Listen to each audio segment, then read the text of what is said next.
Salam sejahtera Malaysia, terima kasih kerana menonton video-video dalam channel ini. Sebelum kita mula, jangan lupa untuk tekan tombol subscribe, share, like, dan komen. Let's go!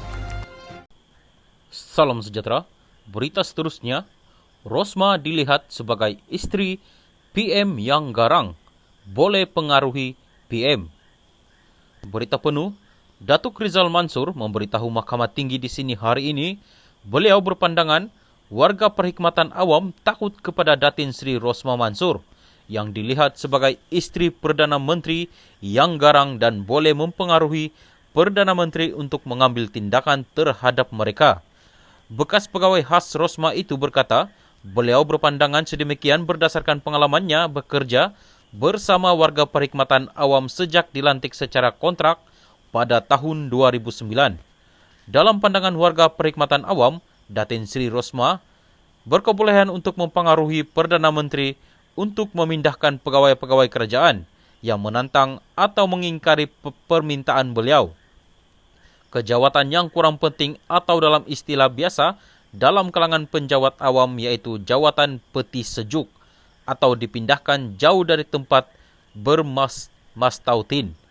Selain itu, saya juga mendapati Datin Sri Rosmah mempunyai pengaruh yang besar di dalam jentera pentadbiran kerajaan apabila agensi-agensi dan pegawai-pegawai kerajaan sentiasa berasa keberatan untuk menolak kehendak dan permintaan bahagian FLOM, First Lady of Malaysia dan Datin Sri Rosmah. Pegawai-pegawai kerajaan sentiasa cuba untuk memuaskan dan memenangi hati Datin Sri Rosmah. Segala permintaan dan kehendak Datin Sri Rosmah akan diusahakan sedaya upaya oleh mereka sehingga berjaya, katanya ketika membacakan penyataan saksi pada pemeriksaan utama oleh Timbalan Pendakwa Raya Ahmad Akram Gharib.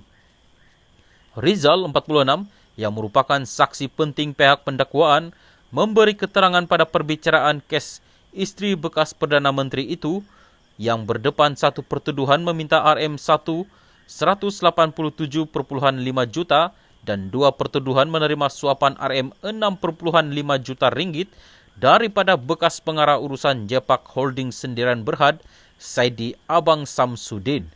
Menurut saksi pihak pendakwaan ke-21 itu, beliau berpandangan pada ketika itu, segala fakta tersebut adalah tidak tepat dan hanya kabar angin yang disebarkan bertujuan untuk memburukkan imej serta reputasi Rosmah dalam kalangan penjawat awam.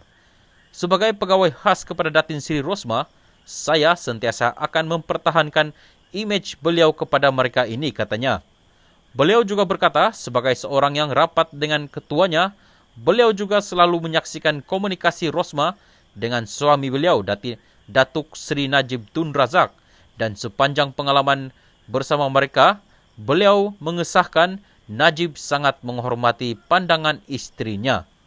Terdahulu, Rizal berkata pada 1 Mei 2009 sehingga Mei 2018, beliau bertugas di bahagian FLOM yang ditubuhkan selepas Najib mengangkat sumpah sebagai Perdana Menteri Malaysia ke-6 pada awal April 2009 dan bahagian itu yang kemudian ditukarkan namanya kepada bahagian khas secara rasmi ditugaskan untuk menguruskan aktiviti-aktiviti harian rasmi dan tidak rasmi Rosmah.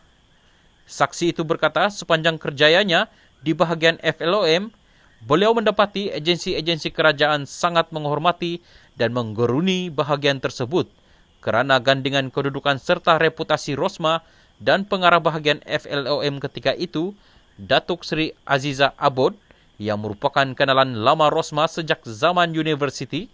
Selain segala permintaan daripada bahagian itu akan dilaksanakan oleh agensi-agensi kerajaan dengan cepat dan secara responsif tanpa dibebani kerana birokrasi. Menurut Rizal, pada 2012 beliau telah menubuhkan pasukan cyber trooper atas arahan Rosmah yang ditugaskan untuk memantau kandungan media sosial yang kritikal atau memberi persepsi negatif terhadap Rosmah selain perlu menangkis dan memberi penjelasan ke atas setiap fitnah, tumahan dan tuduhan terhadap Rosmah kepada orang ramai. Pasukan Cyber Troopers ini beroperasi dengan dana yang diberikan oleh Datin Sri Rosmah sendiri, di mana beliau memberikan kepada saya wang tunai Rp100.000 setiap bulan untuk membiayai pasukan tersebut. Saya sendiri di dalam kapasiti saya sebagai pegawai khas bertanggung jawab untuk menangkis fitnah, tumahan dan tuduhan terhadap Datin Sri Rosmah, dan ini saya lakukan melalui akaun Facebook saya sendiri serta kenyataan media yang saya keluarkan, katanya.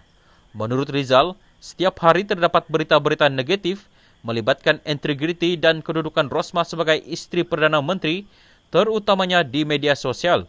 Dan disebabkan itu, pejabat Perdana Menteri pernah menasihatkan bahagian FLOM, termasuk beliau, untuk mengurangkan publicity Rosmah dalam media massa dan semasa musim pilihan raya umum ke-13 pada tahun 2013. Saksi itu juga banyak ditugaskan untuk memberi ceramah, penjelasan isu semasa berkaitan Rosmah dalam kempen pilihan raya Barisan Nasional untuk menjernihkan persepsi pengundi-pengundi terhadap Rosmah. Saksi itu juga berkata, hubungan beliau dan Rosmah yang semakin akrab menyebabkan istri bekas Perdana Menteri itu mula mempercayainya dengan tugas-tugas lebih sulit dan lebih pribadi. Antaranya, beliau beberapa kali diarahkan untuk menguruskan kutipan dana atau sumbangan yang mahu diberikan kepada Rosmah secara pribadi oleh individu-individu tertentu. Dalam pengetahuannya, Rizal berkata, ada beberapa usahawan atau kontraktor yang telah berjaya mendapatkan projek kerajaan setelah mereka dibantu oleh Rosmah, dan pada kebiasaannya, usahawan atau kontraktor itu akan memberi sesuatu hadiah termasuk wang tunai kepada Rosmah sebagai tanda penghargaan kerana telah membantu mereka. Setelah mendapat kepercayaan daripada Datin Sri Rosmah, saya telah mula ditugaskan oleh beliau untuk menerima hadiah-hadiah bagi pihak beliau, termasuk wang tunai yang ingin disampaikan kepada beliau daripada usahawan dan kontraktor tersebut. Oleh kerana pemberian ini kesemuanya adalah atas dasar sumbangan politik, saya tidak pernah menganggap ia akan menjadi satu kesalahan untuk saya menerimanya bagi pihak beliau, katanya. Mengikut pertuduhan, Rosmah didakwa menerima suapan menerusi Rizal sebagai upah membantu Jepak Holdings mendapatkan projek bersepadu sistem solar, hybrid, serta penyelenggaraan dan operasi genset diesel bagi 369 sekolah luar Bandar Sarawak bernilai RM1.25 bilion secara rundingan terus daripada Kementerian Pendidikan Malaysia.